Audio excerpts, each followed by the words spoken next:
Romanos 11. A misericórdia de Deus para com Israel. Então eu pergunto, será que Deus rejeitou o seu próprio povo? É claro que não.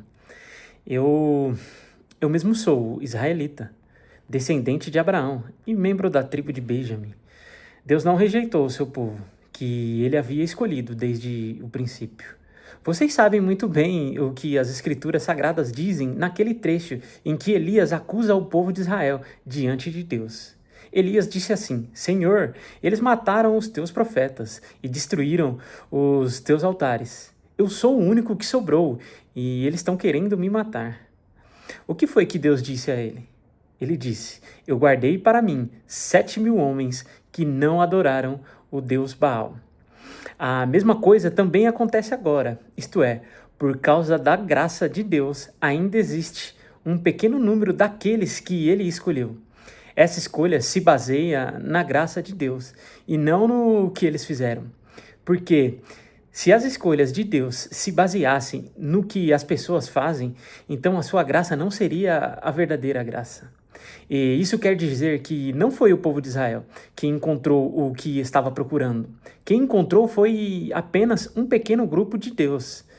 Um pequeno grupo que Deus escolheu. Os outros não quiseram ouvir o chamado de Deus.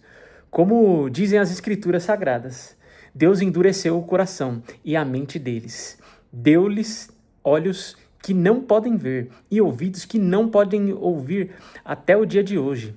E Davi disse que nas suas festas eles sejam apanhados e enganados, que eles caiam e sejam castigados.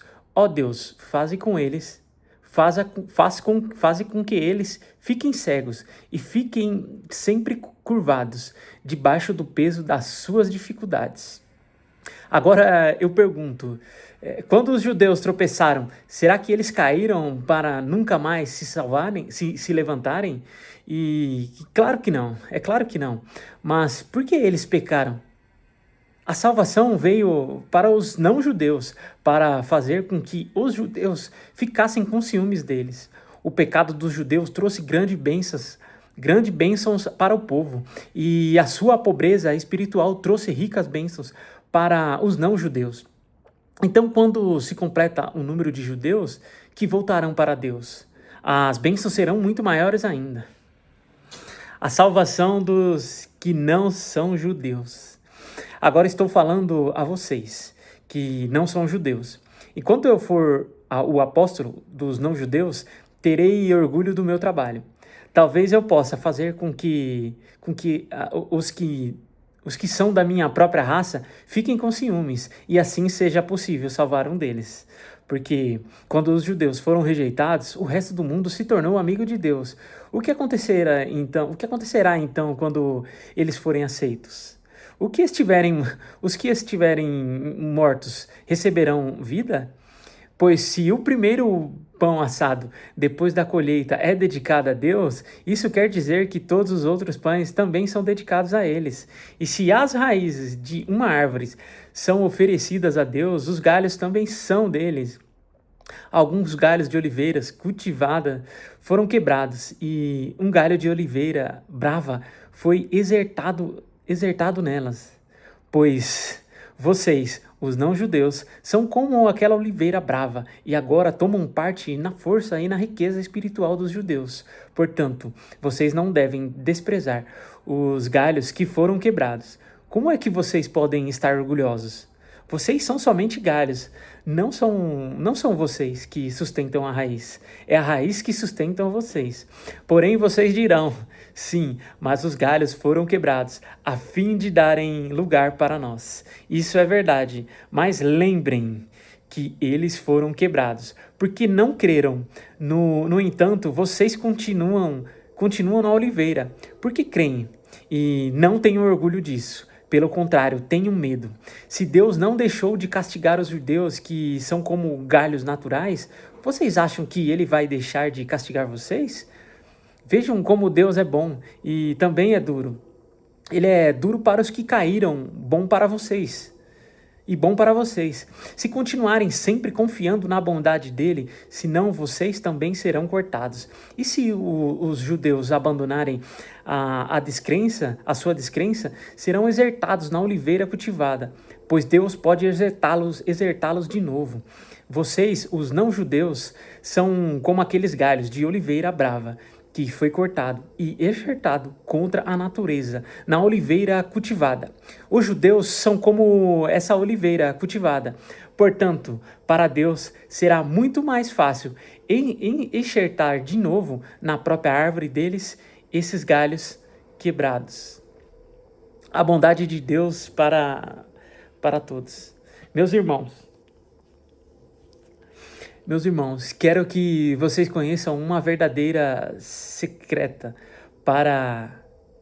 Meus irmãos, eu quero que vocês conheçam uma verdade secreta, para que não pensem que são muito sábios. A verdade é esta: a teimosia do povo de Israel não durará para sempre, mas somente até que o número completo de não-judeus venham para Deus. É assim que todo o povo de Israel será salvo. Como dizem as Escrituras Sagradas, o Redentor virá de Sião e tirará toda a maldade dos seus descendentes de Jacó. Eu, o Senhor, farei esta aliança com eles. Quando tirar os seus pecados, os judeus rejeitarão o evangelho e por isso são inimigos de Deus, para o bem de vocês, os não-judeus. Mas, pela escolha de Deus, eles são amigos dele por causa dos patriarcas. Porque Deus não muda de ideia a respeito de quem ele escolhe e abençoa. Mas no passado, vocês que não são judeus desobedeceram a Deus. Porém, agora vocês receberam a misericórdia de Deus por causa da desobediência dos judeus. Assim, por causa da sua misericórdia que vocês receberam, os judeus agora desobedecem a Deus, para que eles também possam receber agora a misericórdia dele. Pois Deus fez com que todos se tornassem prisioneiros da desobediência, a fim de mostrar a misericórdia a todos. Nossa, que Deus! Louvor a Deus! Como são grandes as riquezas de Deus! Como são profundos os seus conhecimentos e a sua sabedoria. Quem pode explicar as suas decisões? Quem pode entender os planos, como dizem as Escrituras Sagradas? Quem pode conhecer a mente do Senhor? Quem é capaz de lhe dar conselhos? Quem já deu alguma coisa a Deus parece receber dele algum pagamento? Pois todas as coisas foram criadas por ele, e tudo existe por meio dele e para ele. Glória a Deus, para sempre. Amém. Cara, como Deus é incrível, né? Eu fiz um breve resumo aqui sobre Romanos 11. Romanos 11, ele mostra que Deus nunca abandona os seus planos, nem as pessoas que ele chamou. Ele nunca vai abandonar o que ele tem escrito, o plano que ele tem. Então é muito mais fácil a gente abandonar, né? Eu, você... que a gente é falho, né? A nossa palavra faz curva, Deus não faz curva. Paulo explica que mesmo com a rejeição de muitos, Deus não deixou Israel de lado. A graça dele continua alcançando. Isso é um reflexo pra gente. Em muitos momentos que a gente deixa Deus de lado, quando a nossa vida tá bem financeiramente, fisicamente, quando não tem um problema, a gente ora menos a Deus, a gente busca menos. Esse capítulo também ensina sobre humildade. Paulo lembra que ninguém deve se achar o melhor do que ninguém, porque tudo vem da misericórdia de Deus. Você não é nada, cara, você não é nada sem a misericórdia de Deus. E no final ele exalta a grandeza de Deus, mostrando que os caminhos dele são perfeitos e muito maiores do que o nosso entendimento. Romanos 11 nos lembra que Deus continua no controle de tudo, agindo com graça, misericórdia e propósito. Eu fico pensando em todas as bênçãos que Deus vem me dando sobre a minha vida. Eu teria muitos motivos para desistir, para não continuar. E Deus tem motivos muito maiores para me abandonar, para me deixar de lado. Mas Ele não faz isso, Ele me ama, Ele acredita, Ele dá a oportunidade para mim. para que eu me arrependa, para que eu busque a tua palavra, para que eu confie em Cristo, para que eu descanse em Cristo. Então essa palavra é para você também. Descanse em Cristo. A salvação está aí. Deus abençoe e até o próximo vídeo.